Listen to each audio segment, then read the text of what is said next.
I hope you enjoyed the movie's site, but more importantly, I hope it got you thinking.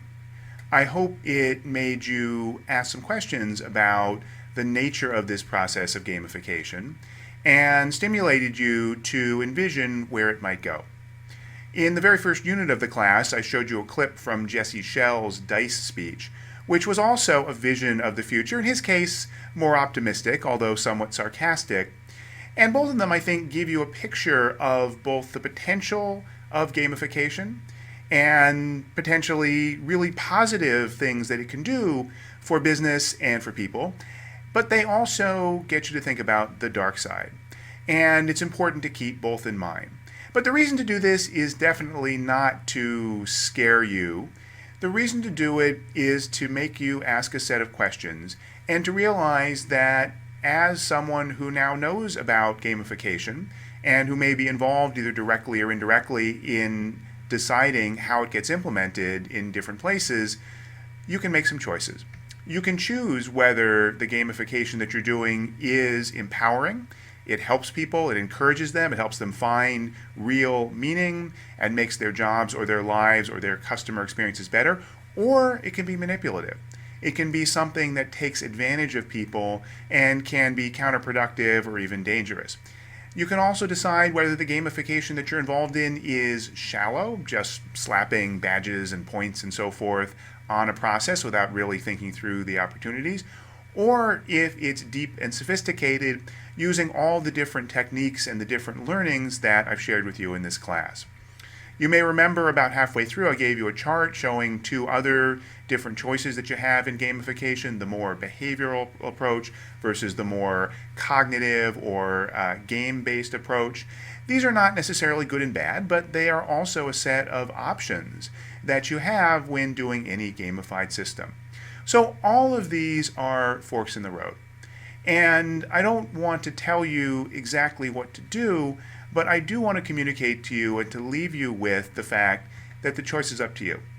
The future of gamification will be made by all of you who've taken this course and people who've taken other courses like it and people who've been involved in gamification projects on the ground.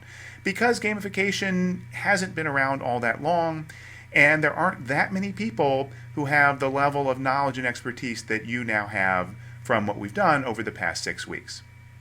Oh, one more thing. As you may recall, there was a secret message that I said was running through the videos. I explained the answer in one of my posts on the announcement page, but for those of you who haven't seen it, here's the solution. So first, let me tell you what the message was. The message was, in fact, for the win. And the way that you got it was by ignoring most of the things that were changing in the background of the videos. There was one thing that changed in every single video segment, not counting the interviews. In what was behind me on the bookcases, something would shift a little bit in each video, but most of that was just for fun.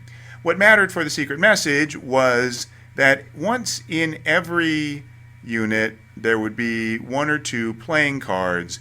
And if you looked at the numbers on those playing cards, there's 2 of them here, and added them up or took the number on one playing card, you got a number which was a code. The code was a very simple code, 1 for the letter A, 2 for the letter B, and so forth. And if you followed that code all the way through from Unit 2 through Unit 10, you got the message for the win. And that happens to be the title of the book that I've co-written on gamification with my colleague Dan Hunter. Now, the point of the course is not to sell you a book. Anyone who wants to can still sign up for this course absolutely free. But I hope you'll excuse me if I encourage those of you who are interested in finding out more about gamification.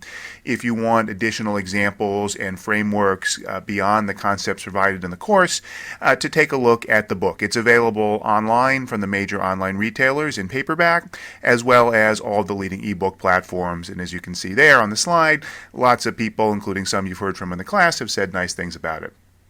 Now, who won the contest? Well, all of you won. This was not a contest focused on winning and losing. It was a contest focused on the interest and enjoyment of playing the game. Why did I do it? Well, as a number of you recognized in the discussion board, it's an illustration of the themes that I've talked about throughout the course. Adding a little bit of fun, can make a process more engaging.